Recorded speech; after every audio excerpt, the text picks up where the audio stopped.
I'm a weird figure loitering in your bank vault, and today we're talking about Professor Radium, not Dr. Phosphorus. I keep wanting to say Dr. Phosphorus every single time. They are two different people. Professor Radium, also known as Henry Ross, that's like his real name, was created by Bill Finger and Bob Kane, and he first appeared in issue 8 of the original Batman comics, like 1940 something, 1941. He only appears in one comic in December of like 1941, and then he just doesn't come back until like 2006.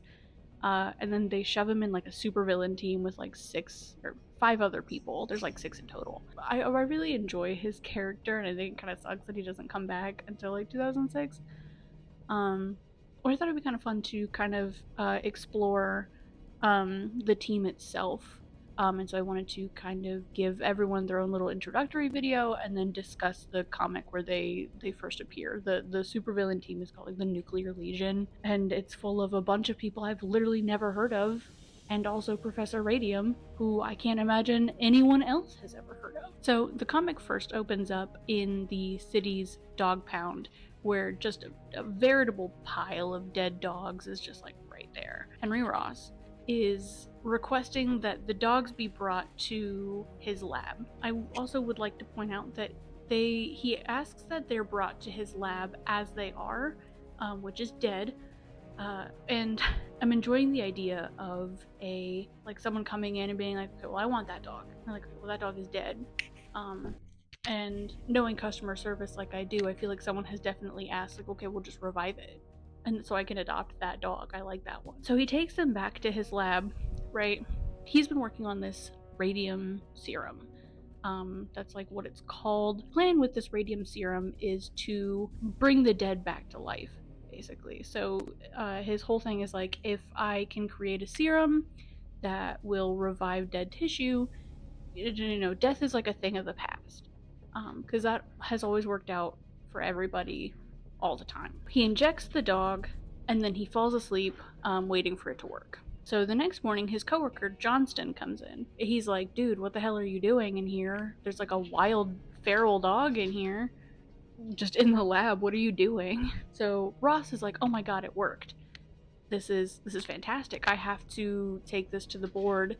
I have to tell everybody that my little necromancy vaccine works. And like, is it like a death vaccine, not a necromancy vaccine? Irrelevant. So he goes to tell the directors, but they don't believe him because there's no traces of radium in the dog system. He just brought a dog to my office and said, hey, I brought this back from the dead. He decides, what I'm gonna do is drink poison and just write a little note, and say, hey, whoever finds my dead body, inject me with this serum, and pray to God it works, I guess. So his coworker Johnston comes in. He's like, oh my god, he killed himself. I can't believe this happened. So then he finds the note, and he's like, okay, well, let me just get in there. And so he injects Ross with the serum. It seems to work like pretty quick. I mean, I guess like we don't really know how long it took for the dog to resuscitate, but like the dog was really aggressive and Henry was just laying there. So you're telling me it didn't attack him? It either didn't attack him or it like took him all night to revive and took Henry like only a couple hours. I don't know. I just want to know how long Johnston was sitting there next to a corpse just thinking like, well, it'll work eventually, I assume. Any minute now. Once he wakes up, they draw his blood, they test it, and there's also no trace of radium in Ross's system either. The radium seems to disappear after you get injected with it while you're alive, or once you come back to life. So he says, this is awesome. I did it. I'm gonna go write a paper on this serum. I would have loved if they also explored like what he saw in the presumable hours that he was dead. But I also know it's like, it's the 1940s. They're not, every comic is like, you get a one and done story and you're kind of done. They don't really. So after he has been working on this paper for a while, he decides, I'm gonna go for a walk in the garden. And I'm just gonna enjoy the outdoors. He touches a rose, it dies immediately. He holds his hand out, and then like a bird flies down, which is like a really cool thing that you can just do. I've never been able to do that. Just throwing that out there. And the bird dies also instantly.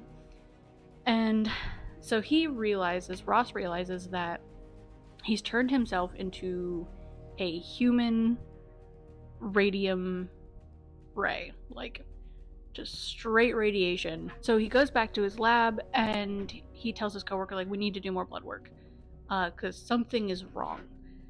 So they do more blood work, and sure enough, now there is radium in his system.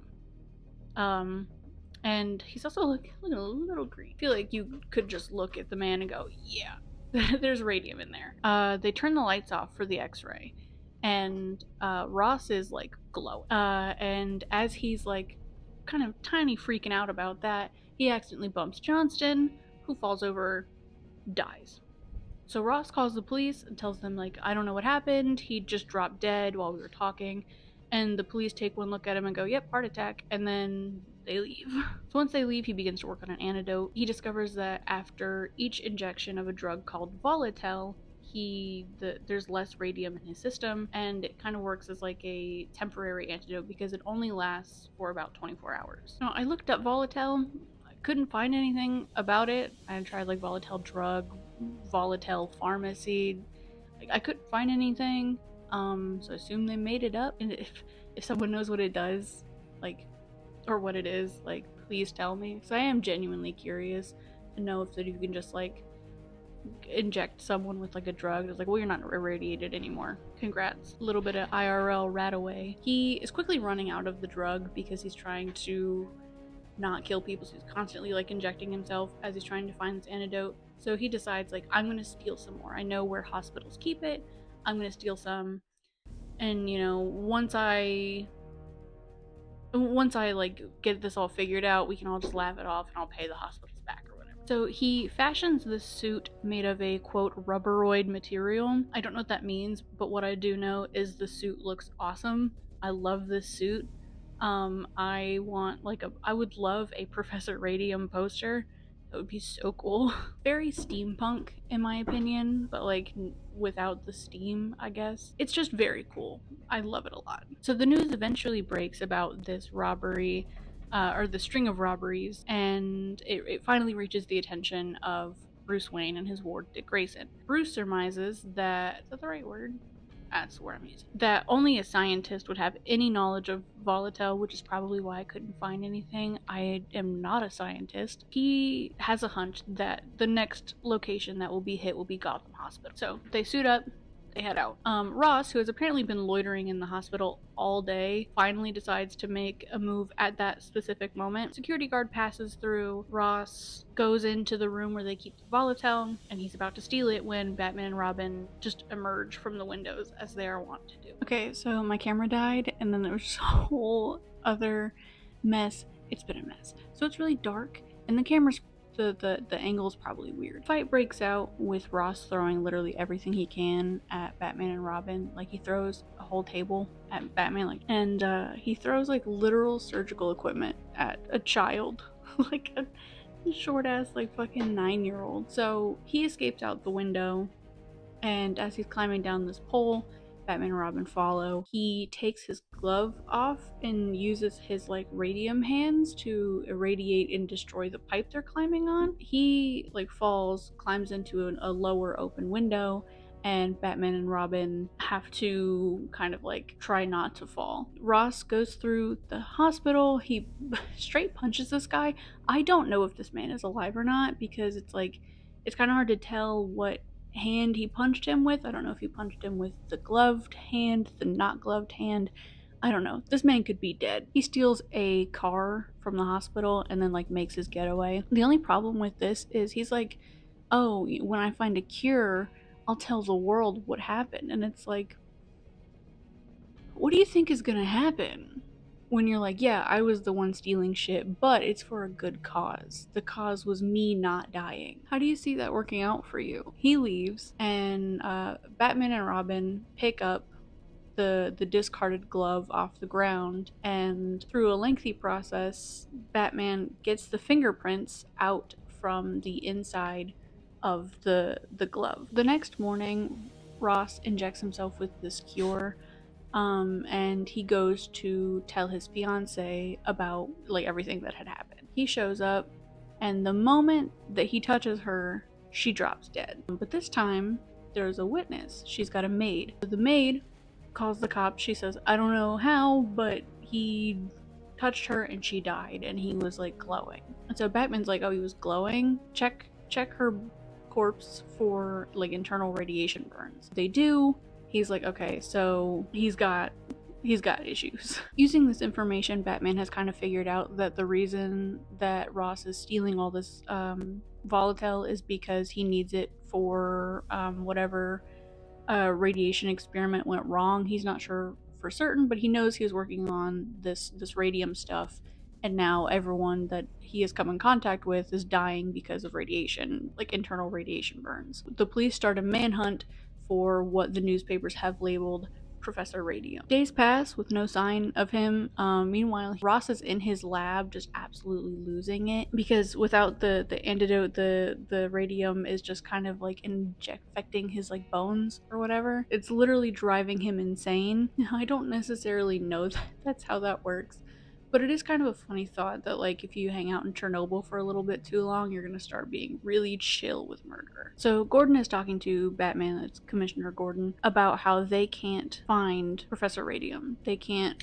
find him. It's very frustrating. They can't even find the volatile that he hid. So Batman's like, well, what if we lay a trap? We'll all leave, we'll make it a big public spectacle that we're leaving, and then when he comes in, Robin and I will handle him, we'll deal with it. So they clear out, and sure enough, Professor Radium just immediately is like, cool, they're gone, I'm gonna go get that. And the radium in his body is so strong that he just melts through the door. He's like chill with being Professor Radium now. He's chill with like the murder and the thievery and stuff. So like, why do you even need the volatile? Just go do other stuff. Go murder people. I don't know. I'm not advocating for murder. I just want to throw that out there. I'm just saying, I don't understand why you need the cure. You don't care anymore.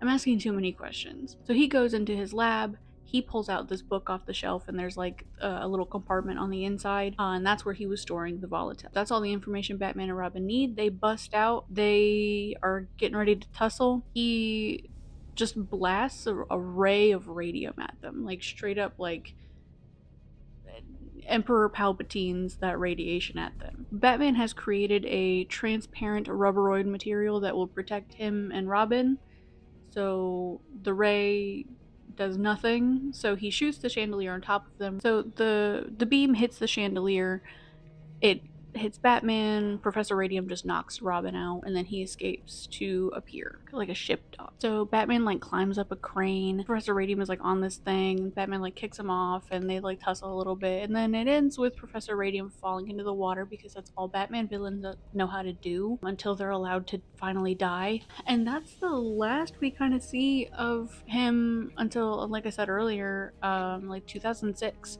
where he joins the Nuclear Legion, and I don't know, I haven't read it, but it's called like Assault on Bloodhaven or something, so I assume they assault Bloodhaven. That's it for now. Next video, I think I'm going to be talking about one of the other members. I can't remember his name, for being entirely honest. And then I'll do them individually, kind of like introducing you to them. 3 of them are introduced in Assault on Bloodhaven or something. I might be thinking of Assault on Arkham. I really don't know. So I probably won't do them individually. I might do them as like a whole, like a separate, I don't know, we'll figure it out. If you enjoyed this, like, comment, subscribe. It's YouTube, you know what to do. You've probably been raised on this shit just like I have. You know what you're doing. I don't need to tell you. Weird Figure signing off.